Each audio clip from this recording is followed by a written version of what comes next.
Hey, everybody. Welcome to the Cripescast. I'm your host, Charlie Barons. We are brought to you by Jolly Good Soda, and here is today's episode. Hey, folks. How we doing? Welcome to another episode of the Cripescast. Today, my guest is Cheryl Nenn. She is the Riverkeeper for the mighty Milwaukee, Menomonee and Kinnickinnic rivers.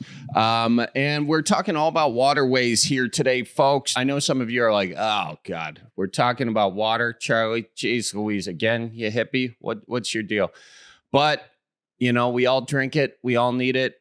We all use it. It's an economic tool for us. It's an environmental thing for others, you know, and if we don't take care of it, a lot crashes. So it's super important. And I think that we talk a lot about the Milwaukee River in this episode, but it's interesting, in my opinion, because Milwaukee River and Milwaukee in general and its relationship with water is kind of a microcosm for the rest of the country, really, and honestly, the rest of the world. So if you're interested at all in your waterways and how maybe polluted or clean they are, how people build around them and interact with them, I think you're really going to enjoy this podcast. Cheryl is a great guest and super insightful, and she was actually recommended by another Cripescast guest, Dan Egan. So super excited for this podcast. I'm joined, of course, in this intro by my fearless podcast executive producer, Colleen, a.k.a. Coco Maraca, ladies and gentlemen. That is her nickname. She's been giving me crap for not calling her by her nickname. No, don't. She said, only my friends call me Coco, and you never do. And I was like... We're not friends. We are friends, Colleen. That was a really funny Yeah, we are. You're so right. Oh, stop it. Colleen, how was your 4th of July? It's been good. It was super hot here. I've got pretty burned. Minneapolis, Yes. outside of Minneapolis. Yep, south suburbs. It's been good. My parents got a new boat, so that's been really fun being here and like doing that. New boat, huh? Wow. Yeah. What kind of boat did they get? They got a old trade going. So they have a deck boat. Uh-huh. So it's kind of like they used to have a fish and ski, and then they got a deck boat. So it just has it's kind of like a pontoon where it just has more seating, and then it's also nice. It's just a little bit bigger, so it's got some more space for more folks. But yeah, it's really nice. It's so funny. I don't know if this is true for you guys because you have 12 siblings, or there's 12 of you. But last night, we had our whole family here. We had a 4th of July party with friends and family, and because I don't know why, but my brother, he tried to say yeah, I can take the boat in. And everybody was like, oh, I don't know. They were kind of skeptical. And then last night I took my friends out for a loop and I was like, hey, can I take the boat? And my parents were like, oh yeah, for sure. Go right ahead. And so it's they trust me implicitly as the baby, which is so interesting. I don't know why, but they do not trust Lauren for a lick of salt. So it's so funny. Wow. I can't. Yeah. Was he upset by this? Yeah, he brought it up and he was or he just does his little defeated look and everybody starts laughing because the day prior, it literally was for him to leave the sandbar to go pick up more people to bring to the sandbar. And my dad was like, well, why don't I just come with you? And it's literally the most low key way to say I don't trust you to not ding the prop at all. Right. That's hilarious. Which if anybody's dinged the prop, it's probably been me. No kidding. And yeah. no, anyway, and I hadn't driven this boat by myself yet or at all. So it was funny that I was like, hey, I understand I haven't driven it yet. Are you okay with me taking it a spin? And my parents were like, yeah, for sure. The key's in the boat. See you later. And I'm like, and they trust me to get it out of the lift and everything. And so it's just super funny that And you are such a youngest child by now bringing it up on this podcast and gloating about it. There's nothing that says youngest child vibes like that. So congratulations. Yes, but it's been super nice. We've been enjoying the lake. I've been burnt. I'm pretty charred, but worth it. It's gonna turn into tan. Yeah. And then we took the boats out to the middle of the lake and watched fireworks all around the lake. So it was really nice. Oh, that's cool. But yeah, what'd you do for the fort? Off their own stuff. Well, there was it was funny. There was the city of Lakeville fireworks sanctioned, and then there was competitors nearby that were trying to compensate for something. So nice. You know. Nice. Yeah. I see what it's like. I see again, great youngest child vibes. My place is the best, and everyone else forget about them. We didn't throw any off. We didn't do anything like that. That was like there's this new build on the lake that's very big, and they had fireworks, and you just wonder, big house, big boat, big fireworks. Need I say more? No. All right. Well played. Well played. But what'd you guys do? I saw you were kayaking and stuff. Did you do anything fun? Yeah, I went out kayaking with my buddies, actually on the Milwaukee River. It relates to this episode. And I actually thought about what Cheryl was saying as we were doing it. Cheryl Nenn, again, Milwaukee Riverkeeper. She talks about how you can look at sort of your river and see how polluted it is was by where the buildings are facing. And sure enough, we're like going up this very beautiful stretch of the river, and on the right is the post office, and it has absolutely no windows facing the river. So I thought that was pretty interesting to kind of see from that perspective. But yeah, I went out with my buddies on the Milwaukee River. We kayaked around, we hit up some bars. It was a good time. Highly recommend that for anyone who's looking for like a good day thing to do in Milwaukee, or like. Were you kayaking under the influence? Yeah, I was. Should I admit that? Yeah, I think you're fine. I think that's fine. I had a life jacket in the boat, and yeah, it was a great time. It was a great time. So enjoyed it with my buddies, and then there were fireworks going off that night, but I knew that during the fireworks, no one would be in the pool, so I was just out chilling in the pool. Just listening to fireworks. That's such a weird thing to admit. I know, but I figured people would enjoy that. That's like the first grandkid that doesn't have any cousins yet. They like go like play on their own because they don't have anyone to play with. Funny. It's like attention pick me energy. Yeah. Oh man, yeah, that's fun. Yeah, it was a good time. So nice. Anyways, but we should get rocking and rolling and into this podcast. And by the way, we've got. I want to let everyone know we've got a bunch of merch. Speaking of the 4th of July, I want to let everyone know that like over 90% of our merch is made in the United States.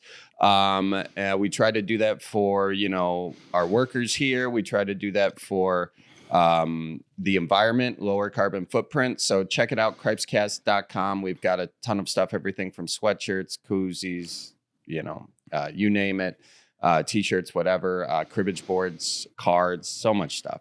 Go check it out, Cripescast.com, and click on the merch section.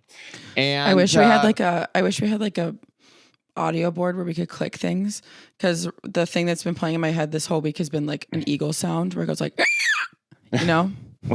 I wish when you were like made in the USA and then we did like not a great gag. Anyway, merch done. Okay. Without further ado, ladies and gentlemen, here's my conversation with Cheryl Nenn. Your background looks very much so like a Milwaukee built-in cupboard in the back deal. Is that like of the Washington Heights area? Nice. Well done. Yeah, I technically am in Sherman Park because I'm north of North Avenue, but I definitely am Washington Heights adjacent. I think they're uptown now, but I don't think we feel very uptown. I don't think it's really taken. Yeah. The city's trying to like rebrand the neighborhood and we're all like, okay. Yeah. When I think about uptown, I think about like uptown Dallas or something, which is a very, that's kind of more of it's a more snooty part of Dallas. So I don't know that really translates in Milwaukee to. It really doesn't. I know. I think of like uptown New York and like, I don't know, Christy Brinkley or something. I'm like, yeah. Yeah. I think Westtown is like closer to the city. And so it's kind of already taken and they just didn't know what to like. We're in West Milwaukee is like another city. So they're like, we'll just call it uptown. And we're all like, huh? Yeah, but, I guess. Yeah. Okay. And how long have you lived in Milwaukee? I have been here like 21 years. Crazy. I'm from Chicago originally. I know. Bears fan? Yeah, well, it's hard to be a Bears fan even growing up in Chicago. They're pretty awful, except for like 1 year ever with Jim McMahon and the refrigerator theory. That's how old I am. But I wouldn't say I'm really a Bears fan. I am a Blackhawks fan, and I am also a White Sox fan. which generally is fine because they never played the Brewers. But then now they're playing the Brewers, so it's confusing. Yeah, I think that still translates though. It's basically you just can't be a Cubs fan and we'll be okay with it. I'm not a Cubs fan. Okay. Yeah, and I am. Yeah, I definitely. I'm from Chicago, but I wouldn't say I'm a Bears fan. And then now they left downtown Chicago and they're moving to the suburbs. It's just like it's not cool. Yeah, I would agree. I would agree with that. Pretty much anything about them is not cool. But moving right along.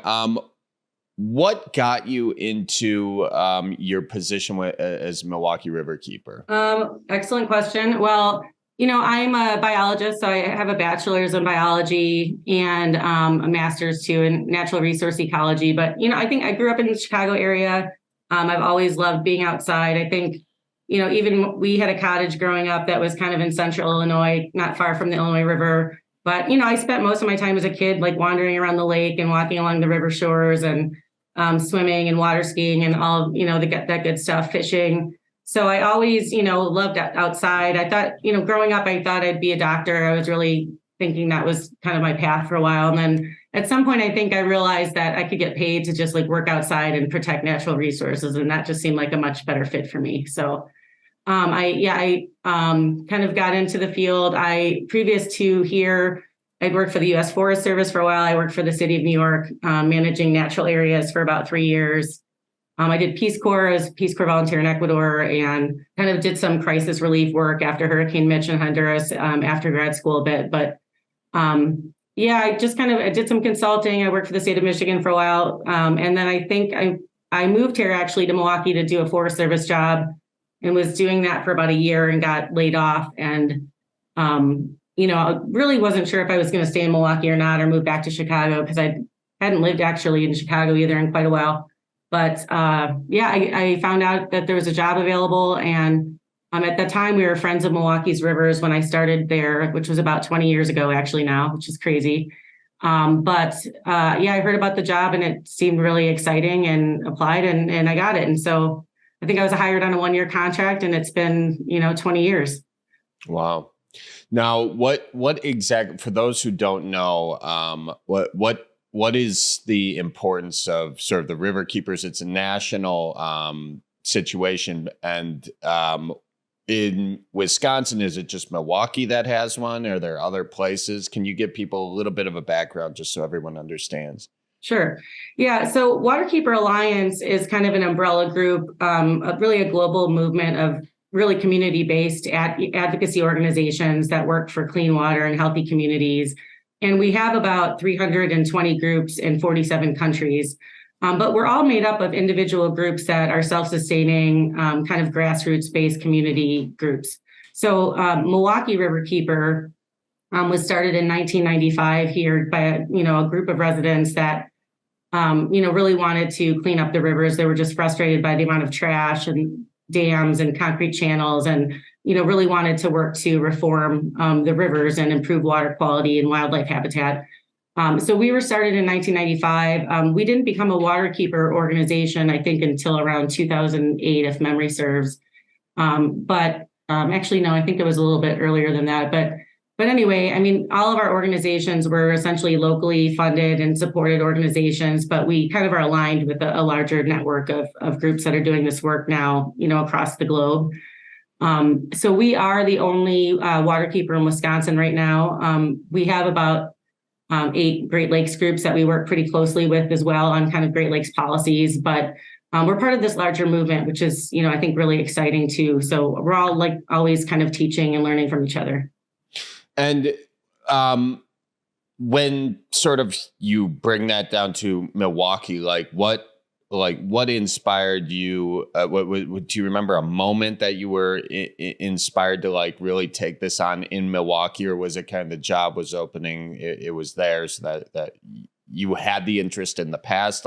Was there something specific about rivers in particular and how they associate with a community at large, or just water in particular? What was sort of your inspiration there?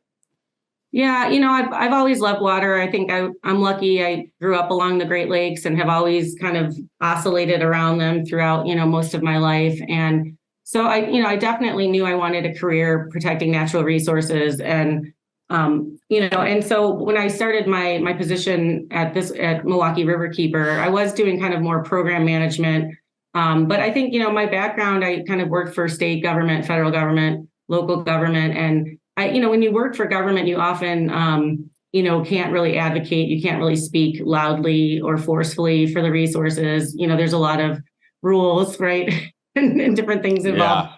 So, I think when I kind of learned a little bit more about, when we were part of Waterkeeper Alliance and what that meant, I really wanted to kind of, I think, delve, full on there into protecting the resources and giving like the rivers a voice. And to some extent the lake as well. And I think, obviously waters can't speak for themselves. And so I think, the, kind of the real goal, I think, of a lot of waterkeepers is to kind of provide a voice to be that scientist and investigator and lawyer if we need to be, advocate for our waters. And, we really, it's been a wonderful job. I mean, I can identify sources of pollution. We respond to a lot of community concerns. So a lot of folks call us, if the river looks weird, smells weird, dead fish, different things going on. So, and then, we work with a lot of different agency partners, government partners, nonprofit partners to find solutions to different problems that are affecting the river.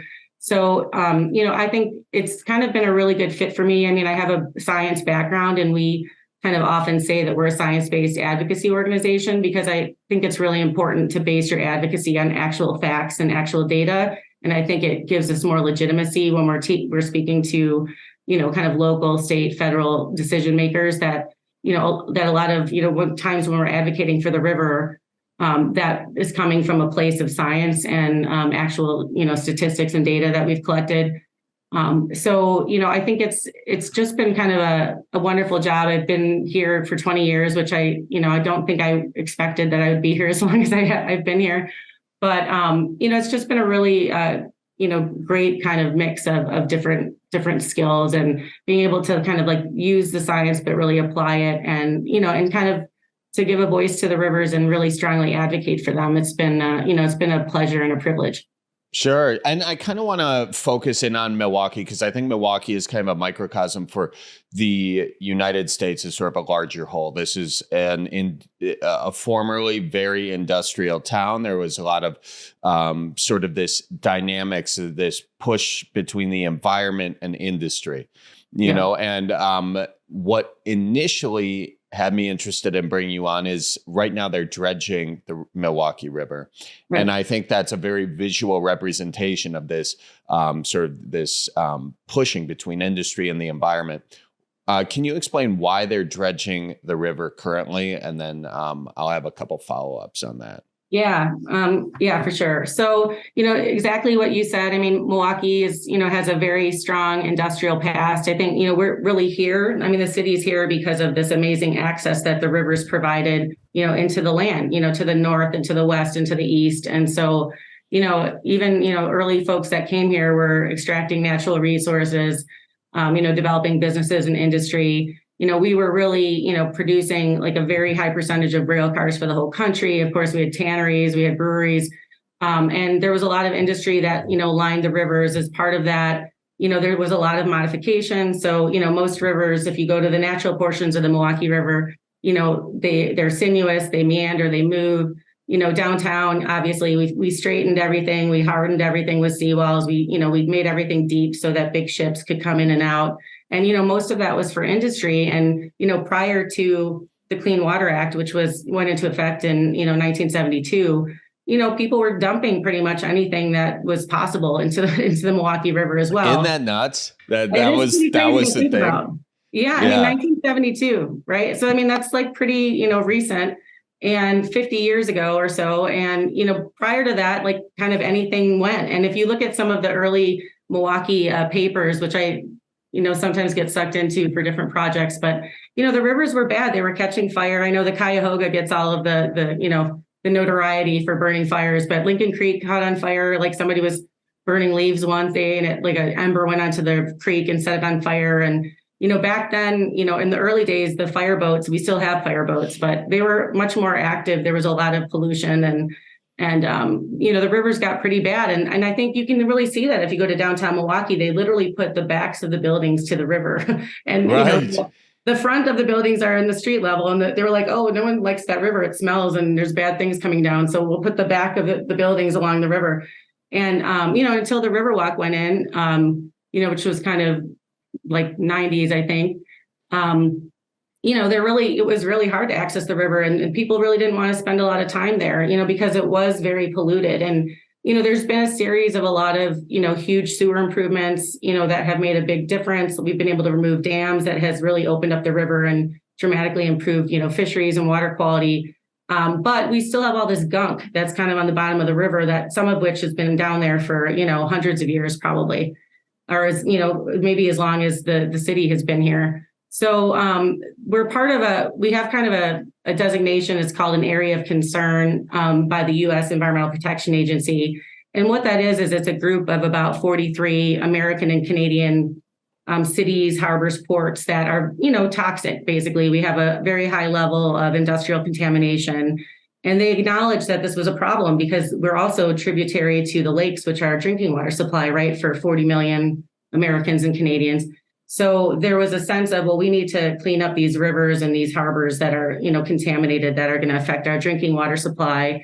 And also just because it's important for the critters and the fish and the people eating the fish, right? And there's huge public health implications to a lot of these contaminants at the bottom of the river that are cancer causing, are, not good. So we are part of this program. We've been part of the program since 1987. And there have been some fairly large dredging projects. We had a $20 million project on the Kinnickinnic River a little bit more than 10 years ago now. And we had a very large, like 50 million plus cleanup in Lincoln Park, which at the time, Lincoln Park's on the Milwaukee River in Glendale. But that just hydrologically, how the river moves through there, it collected a lot of sediment. So it had about 70% of the contaminated sediment that we are aware of in the river system. And so a lot of that had come out already. But we're left with really a lot of the downtown rivers, and there's about 11 miles, 12 miles of river. It's about 6.5 miles on the Milwaukee, downstream from Estabrook Dam. If people are familiar, the former Estabrook Dam, which we got out in a couple of years ago with a lot of partners. Downstream from there, it's there's pretty significant contamination in the entire river, and in some cases in the floodplains, because we had a dam at North Avenue back in the day. And so a lot of that area was underwater at one point in time. So some of the contaminations in the river and some of it's in the floodplains that used to essentially be river. And then there's like about 2.5 miles each of the lower Menomonee and Kinnickinnic River that need to be dredged. And so the project that's happening right now is about 0.6 miles of river. It's from where the Menomonee River comes in to the Home Bridge, which is essentially to Lake Michigan there. And they're kind of cleaning up a lot of the intense contamination in that area, which is mostly kind of heavy metals and petroleum type compounds. And so that's a pretty big cleanup. It's going on this whole summer. And there's two kind of active areas. One is kind of a corner near where the Menomonee comes in, near there's Screaming Tuna is there, and some businesses.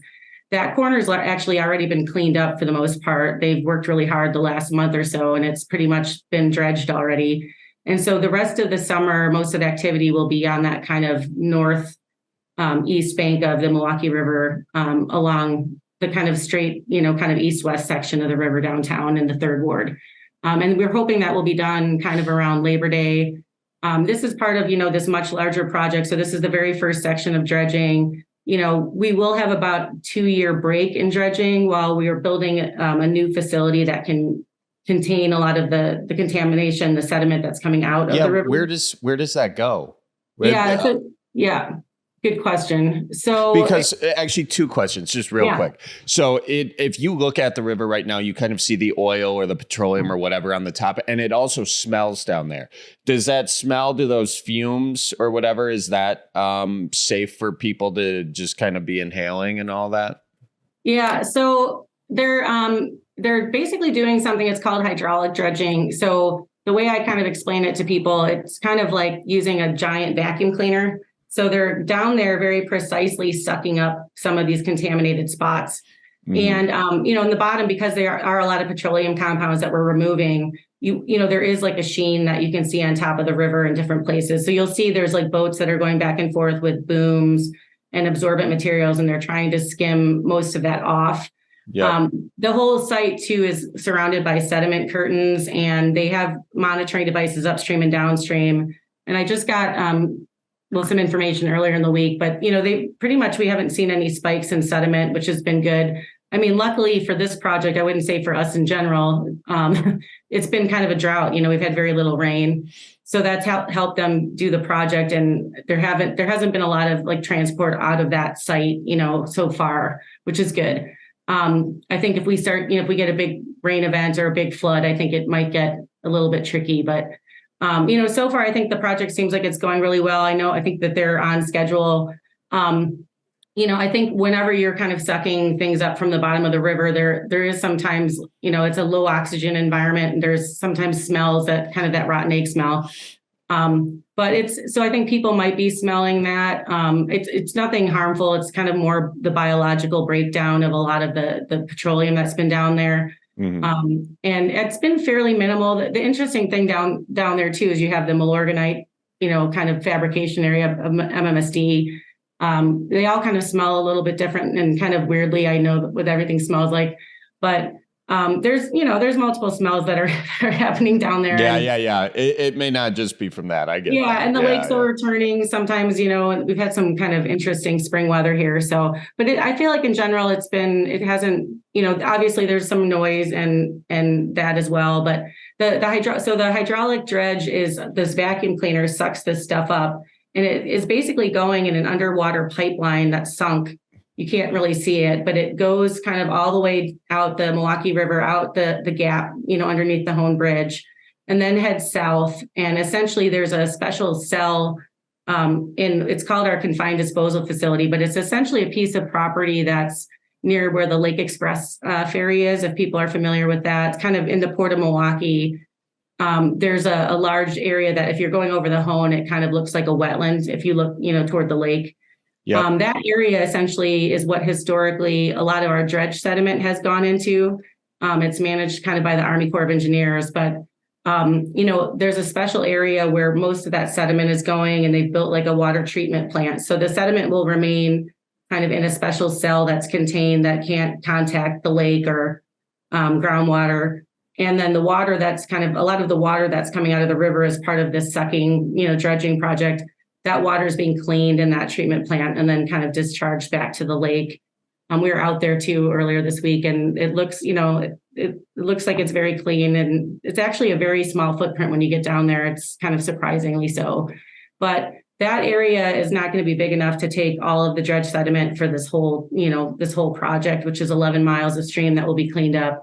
So they're building a new facility that will be essentially directly north of the existing one. So, and that will be kind of built with steel sheet piling, and they're essentially going to be filling in like a small portion of the lake to kind of house this sediment.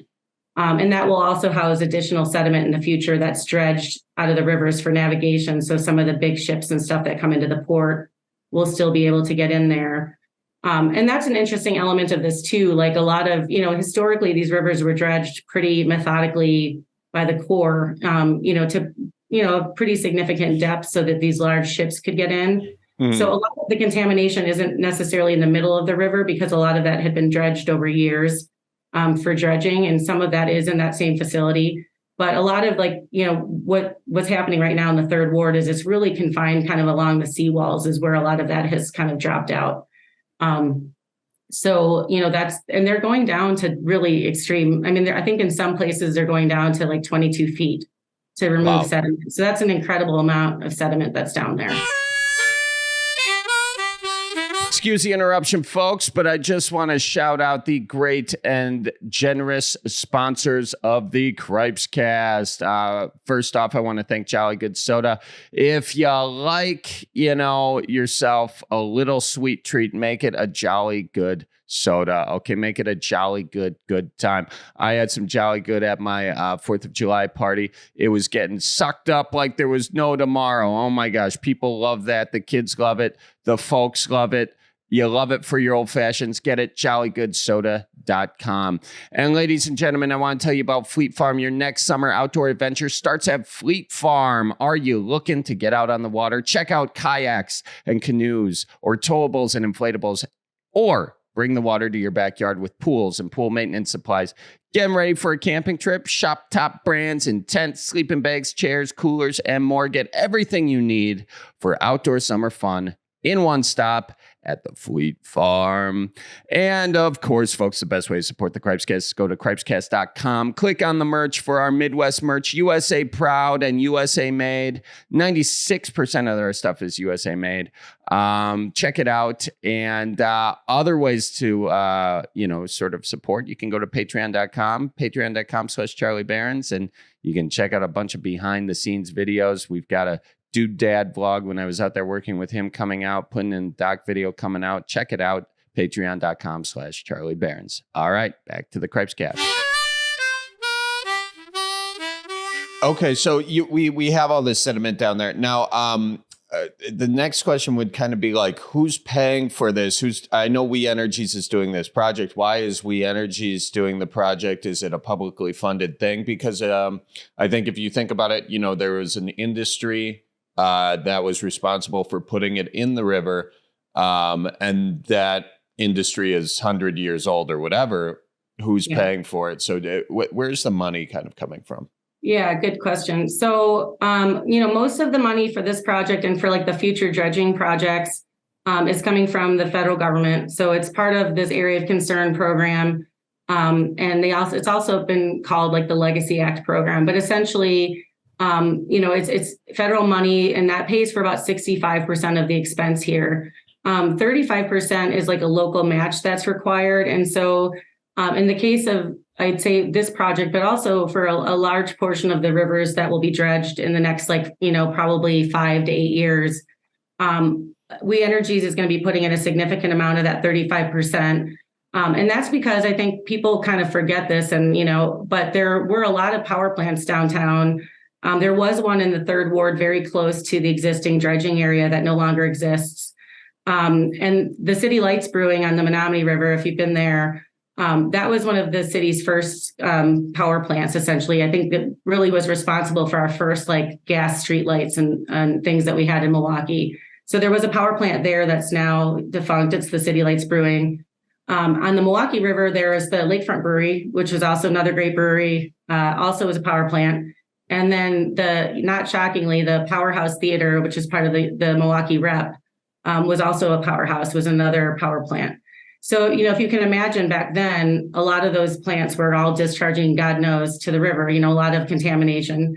So that's kind of why We Energies is paying. And a lot of those were obviously precursor companies to We Energies today, but they're still responsible for a big chunk of that contamination and are paying for that. And, they're really managing this project downtown because, this is an area that I think is, directly attributable, some of the contamination to the power plant that used to be there.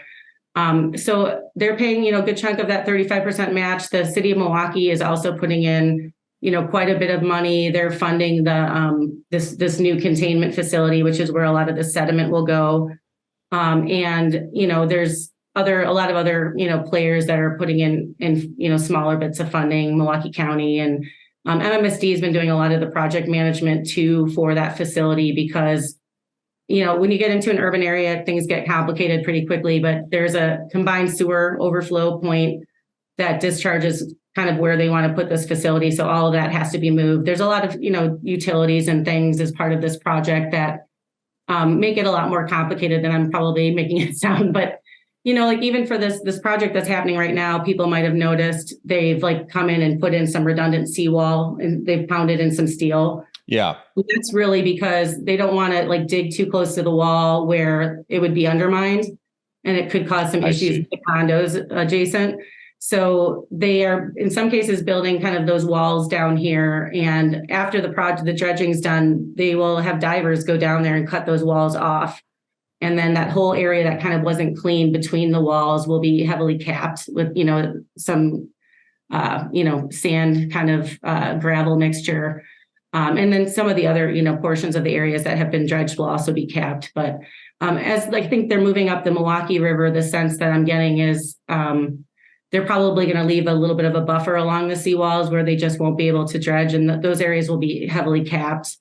And then they'll be kind of really focusing in more on the main channel. Those areas were dredged a lot less often, the kind of section that goes through downtown, because, we don't have a lot of big ships that go up there, obviously, anymore because of all the bridges. So that area, I think most of the dredging will be confined more to the center channel. But there's going to be a ton of utilities. So a lot of these projects, there's just a lot of, design and planning beforehand to make sure that we're not going to mess up anything else. Absolutely. With the river kind of getting outside of that, there's like, if you look at the river on certain days, when water's coming into the river from Lake Michigan, especially, you get so much floating plastic and so much stuff. And I think to your average eye, you're looking out there like, there's got to be a way to clean this stuff up, or to, and I'm sure that's probably frustrating to you as someone who like puts a lot of work into the river and does so much deep cleaning in it, and advocacy for that kind of stuff, that to see sort of that visual eyesore kind of maybe give a wrong interpretation of the river, or maybe it's an accurate interpretation. How do you sort of see kind of that floating trash playing into everything? Yeah. Gosh, I mean, floating trash is it's a huge challenge for us. I mean, we run our annual spring river cleanup, and we have about, 40, I think we had around 4,400 people that came out on Earth Day this year to clean up the rivers. And, 80% plus of the trash that people are pulling out of the river is plastic. It's single-use plastic. It's, just even plastic people have used once, like, a beverage container, a chip bag, incredible amount of kind of tobacco related plastic that we've been pulling out, like, Swisher Sweets wrappers, like cigar tips. I think these new vaping contraptions too have a lot of disposable plastic associated with them. So we're seeing a lot of that in the river as well. It's an incredible amount, and it's a huge challenge. We have about 145 different groups too that are going out and regularly cleaning up sections of river now through our Adopt a River program. And so we have a lot of just human power that's kind of trying to clean up the areas. MMSD, runs the Leonard Skimmer, which is awesome name, Yeah. It's a pretty great name. But the Leonard Skimmers out there, they skimming mostly, again, floatable plastic and stuff, and really focusing on the downtown rivers to try to clean that up. But, it's the problem is in an urban area, those things float. They never, a lot of that plastic won't break down in our lifetimes, if ever. And it just continues to come down the river, and so it's a constant kind of issue. And I think that one of the big solutions is we need to just stop making so much of this stuff. That's a huge challenge. And, we have a plastic-free MKE coalition that we help run. That's a lot of different organizations and groups and that are working on kind of this plastic problem. And, we've been working with the city as well to try to figure out some of the issues with the recycling facility and just trying to minimize kind of the plastic that's coming in there. And unfortunately, they recently had a fire that caused some really significant damage to the recycling facility. But, we need to work with a lot of the producers to stop making less of this. And ironically, a lot of the petroleum companies who see that they're going to start making less money now because of, the real push for EV, and more solar and wind, they basically said, a lot of the petroleum companies, that they're going to be tripling their plastic production between now and like 2050 in order to keep their profits high. And so that is an absolute disaster for the Milwaukee River and for, every waterway on this planet. And if you've been, to Africa and Latin America and you see some of the trash problems in some of those communities, it's absolutely, gut wrenching and kind of overwhelming. And, I know there's a lot of companies doing good work on trying to, make more, paper products to try to make new, compostable, substances that, could actually be used for food, but, that would break down. And so there's some science going into the problem as well, but there still is this huge, profit motivation that I think is going to almost ensure that we continue to have a lot of plastic. And so I think that there's a lot that the consumers and listeners of the podcast can do. I mean, I go to the grocery store, try to buy, go to the grocery store and not buy anything in plastic. It's absolutely next to impossible. But there is a lot that we can do on the consumer level. But we also need to really be pushing legislation. There's a Break Free from Plastics Act. It has some really good elements in it federally. They've tried to pass it at least 2 years in a row now, and it hasn't really gone anywhere. But go ahead. No, I was just going to say, I mean, there's a lot that we need to do, I think, legislatively as well. I just say it's part of our Plastic Free MKE coalition too. We have businesses, we're calling them lake-friendly businesses, that have basically, and you can Google Plastic Free MKE and find the website, but we have businesses that are voluntarily saying we're not going to use any single-use plastic anymore. And so we're kind of trying to, lift up those businesses and other efforts. And there's more information on that website too about, other things that we're doing to kind of address the plastic. But it's a huge issue. And unfortunately, the state of Wisconsin, and I can't remember how many years ago it was because they start blending in to each other. But, our legislature passed a ban on bans, essentially, that said that no local city could ban plastic bags or any single-use food and beverage container that was made out of plastic or styrofoam. Why? What is their motivation? My question is, especially with that, the plastic that's out there, if people don't understand, it breaks down through photo degradation. What is it? Where the sun basically breaks it down.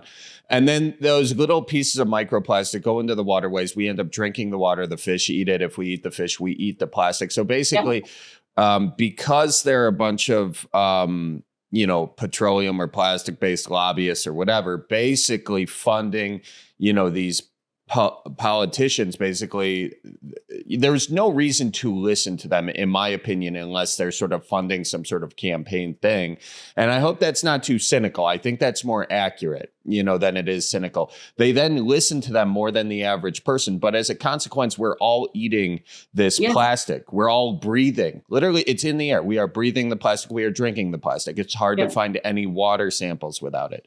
So I really think people need to take this seriously and, really figure out who your lawmakers are, figure out how they've voted on these things. And the way lobbying works is anybody can lobby, quote unquote, but some people get paid to do it, so they do it more. But anyone can go request to visit with your lawmakers and discuss issues that are important to you. So, that is one thing to consider, or a simple email or a phone call.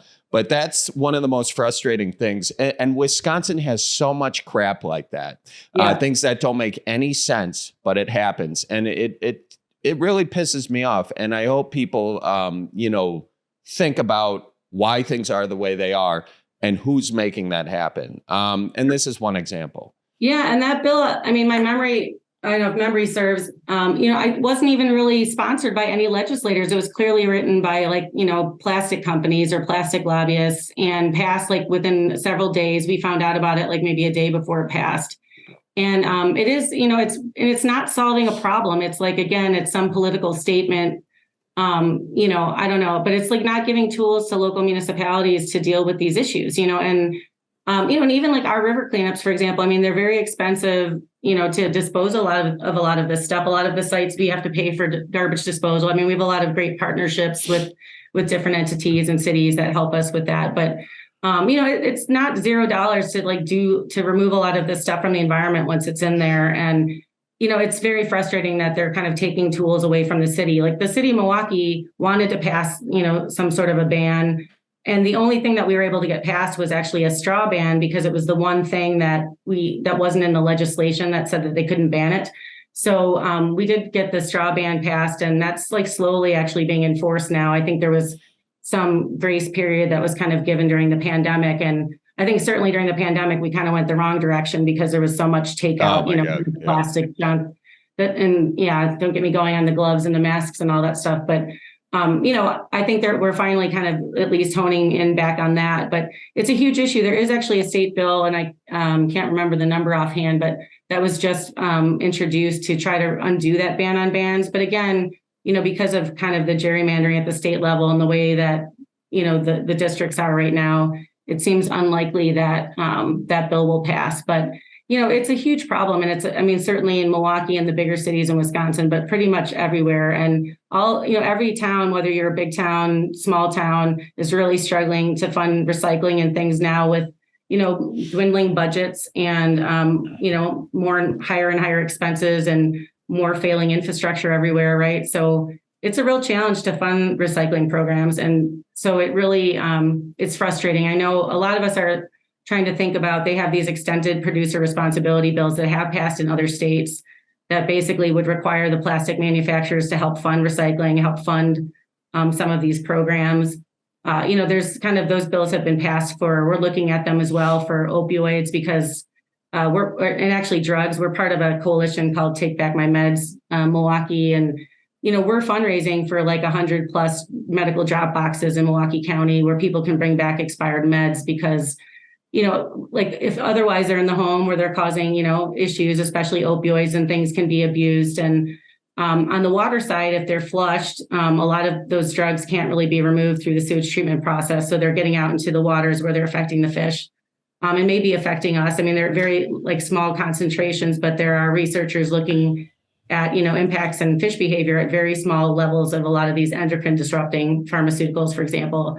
That's no joke. I mean, I caught a bass the other day, and this bass fought like nobody's business. And I know he just got himself some time release Adderall in him. I mean, he was rocking and rolling. Caffeine or something. Yeah, you don't know. No. And then there was this other muskie, and muskies usually fight really big, but he was slow and go. And I knew he got himself some Percocet. And I'm like, they got to do something about flushing these meds. It's a real problem, Well, right. But again, it's like, why is our group, we're basically nonprofits and we have environmental foundations like that are amazing, that are paying for a lot of these programs. But, where they've passed these bills in Illinois, like Washington, California, Oregon, a bunch of the East Coast states. And, basically it costs like 0.1 to 1% of drug company profits to like fund these like take back programs. And you still have to bring get people to take the stuff to the pharmacy or whatever, which is a challenge. But, it's like we shouldn't be fundraising for this. Like the drug companies are creating these products and they should be the solution in dealing with the disposal, which again is like expensive. And the money that we're getting from foundations to pay for these boxes is less money that we can have for stream restoration or dam removals or, any, other kind of projects that we could be applying for funding for that would be beneficial. Yeah. That's the most frustrating thing, though. And I think that from the dredging to the plastic to the drugs, it's all the same thing is that industry is allowed to flourish. We have a political system that allows industry to flourish.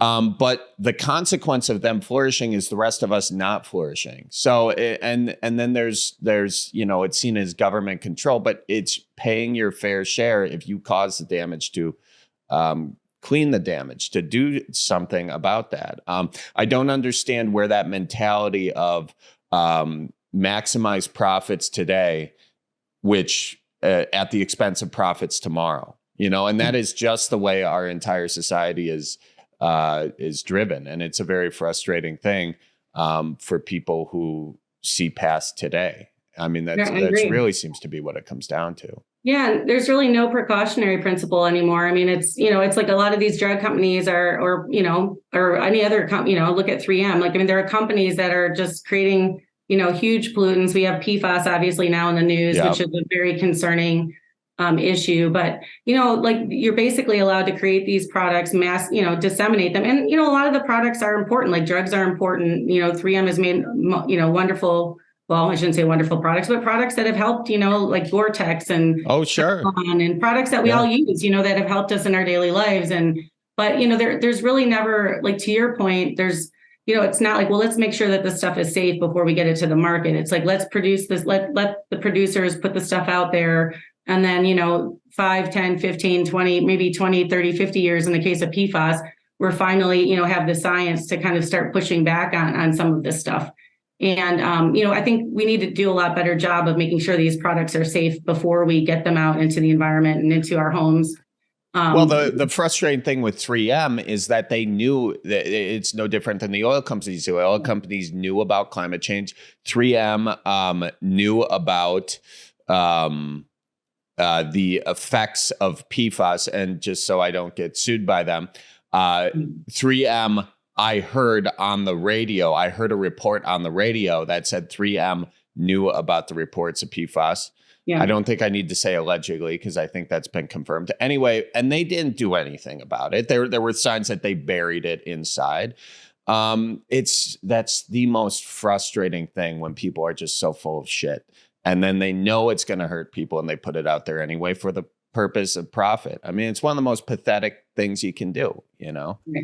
Yeah. But now, I mean, we have like thousands and thousands of people in Wisconsin that can't drink their groundwater, and can't drink their drinking water because of PFAS contamination. So, and, there are some companies stepping up and helping, to clean this up now. But to your point, I mean, I think a lot, it's a really bad problem. And I think a lot of us have known about it for a while, but now, there's finally, federal regulations that are out there that are pretty aggressive as far as the drinking water, standards that have been put out by EPA federally. Our state, standards, we do have surface water standards, which will be helpful, I think, for the rivers and for the fish. And I think because fishing is so important to our state and the outdoor kind of water-based tourism is such a huge economy here. It's like a $10 billion industry. We were able to get surface water standards in, but, our drinking water standards in Wisconsin that were passed, and because the political process got so mired,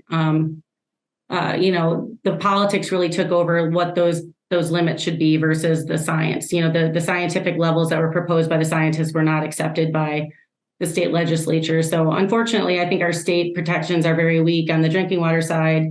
If the federal standards pass, we'll then have to use those, and that will be helpful.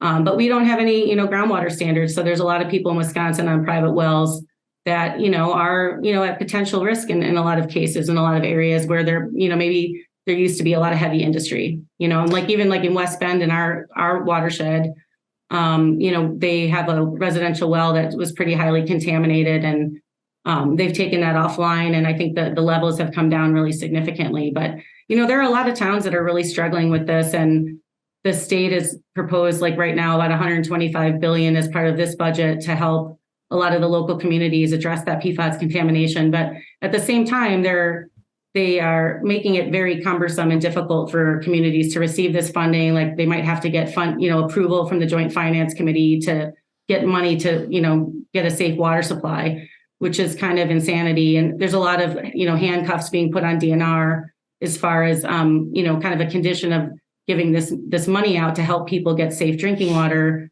that, the DNR won't be able to require testing in certain circumstances, and they're not giving, DNR any actual people to help implement the program, for example. And so it's, there's a lot of playing politics, right now, which is upsetting, especially because, there are a lot of people that are drinking bottled water, more plastic, and, don't have a safe drinking water supply. And the politicians are kind of making it, much more difficult for them to get solutions to these problems, which is frustrating. Yeah. And these same politicians talk about freedom. It's business. We're not stepping on a business's freedom to operate as a business, but you are stepping on everybody else's freedom to clean drinking water. So It's not about freedom. It's about money. And you should, they should admit that to yourself.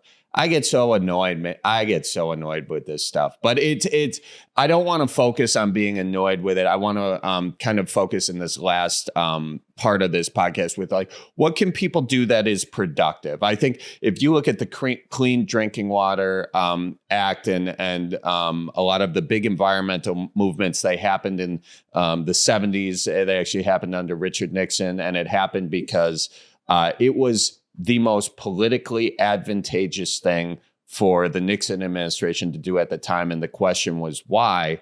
And I believe they saw, the rivers catch on fire, and it was so much in the political opinion that we need to do something on this. I feel like that's happening with PFAS. Of all the environmental issues, I feel like the right and the left have both aligned on that one being an issue. Yeah. How can we and I think there is going to be something done about that, I hope. But how can we put this anger or annoyance or whatever into something positive to see change happen? Yeah, well, and I think you touched on it. I think part of it is that, I think, we're very entertained culture, right? You think about all of the things that we can watch on all these streaming platforms and on TV. And, I think, and I think people are aware of a lot of, ridiculousness in the news, but, aren't engaged kind of at the local level. And that does concern me a lot. As somebody who goes to a lot of local village and city meetings, listens to a lot of what's happening at the state legislature, at the federal level. I think, we really do need people to be active and engaged in their local communities and in their states. I think, you mentioned calling like your representatives and saying, hey, I care about PFAS or I care about plastic. Like, why can't we get rid of these bans on bans? And, I think just people being engaged at the local level too with what's going on. I mean, a lot of times we find out about projects that are damaging the rivers because we have, residents that are attending local meetings, and they'll call and say, did you guys hear about this project or this project? We think this could be bad for the river. And, we have a fairly small staff, and I can't be at 80 different meetings at the same time. So I think, having people just really keep an eye out. Like we tell people too, if you're walking your dog, you're walking along the river, you're boating, if you see something that looks weird, smell something that looks weird, let us know about it. There's a DNR spills line. That's 1-800-TIP-WDNR. But, we've had 3 fairly large oil spills this spring, that I think were all probably people who dumped oil down a storm drain, got into the river very quickly, spread miles along the river. We had some pretty serious contamination. People should never dump anything down a storm drain. But, we find out about these things because people are paddling, people are fishing, they call us and they say, hey, this doesn't look right. So, I mean, people can all help just kind of, be an eye and ear to the river. And if they see something, say something. If you see your neighbor doing something dumb, like pouring anything down a storm drain, you need to kind of educate them tactfully or not tactfully. And I think those things are very important. I think, people can get involved. And we have water quality monitoring program. We have 110 volunteers that go out and test, about 110-ish sites throughout the entire Milwaukee River Basin. And those folks, in my mind, are heroes. I mean, they're going out monthly, they're testing water quality, they're looking at the critters, they're really just keeping an eye out, what's changed. If the water quality looks bad today, is there something going on in the land that could be causing that? People volunteering is super important. If folks can get involved with river cleanups, adopting sections of the river. I think for me, the legislative pieces, right, can get very frustrating, and things take a very, glacial time sometimes to get through at the state level, federal level. But there's a lot that you can do at the local level. And I think a lot of cities are really needing help and really responsive even to community ideas. And I've seen a lot of amazing examples over the 20 years I've been here of small groups of residents that have organized and gotten, major projects done in their municipality, or have, had the municipality change policies to, better protect those areas next to the river, to get better shoreline standards.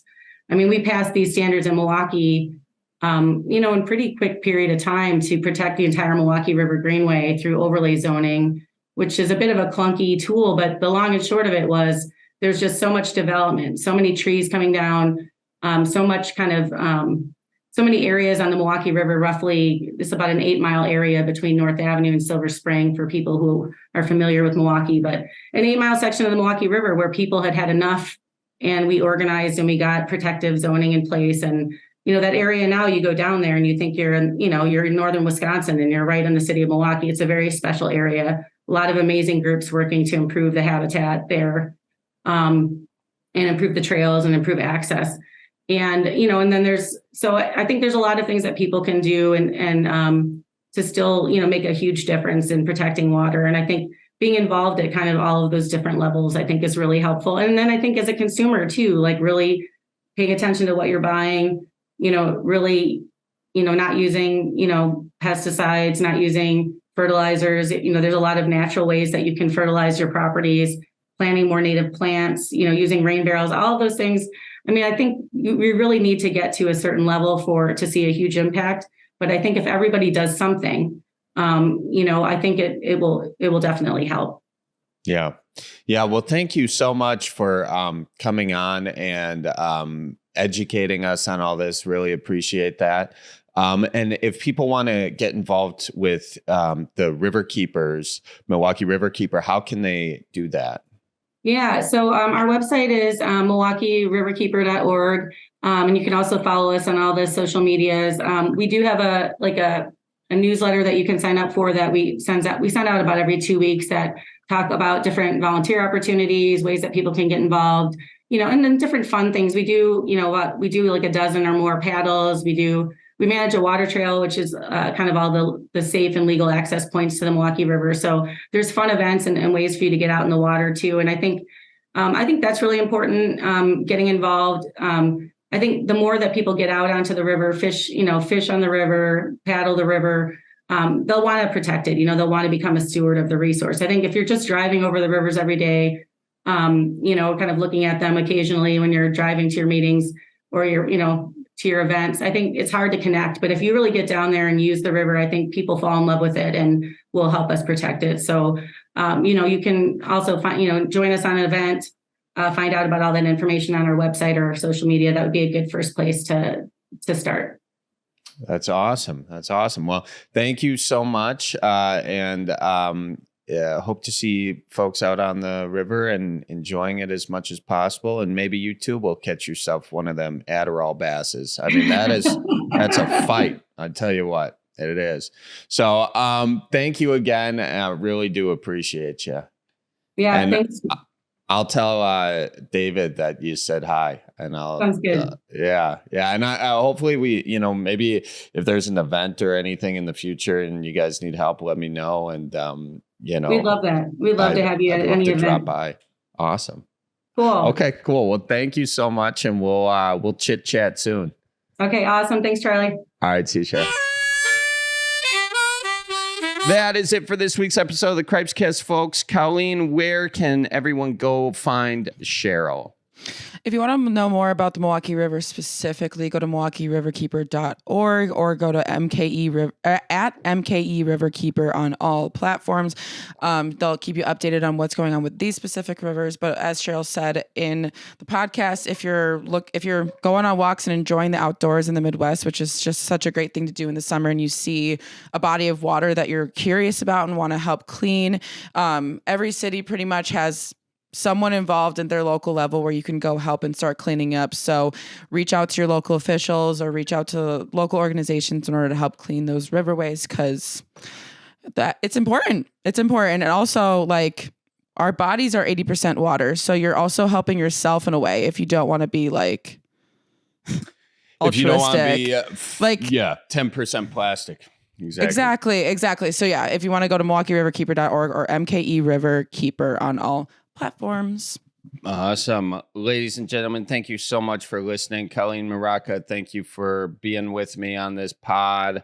Hannah Milos, thank you for editing. And everybody, keep her moving, and we'll see you next week. So roll out the barrel and get the band brewing.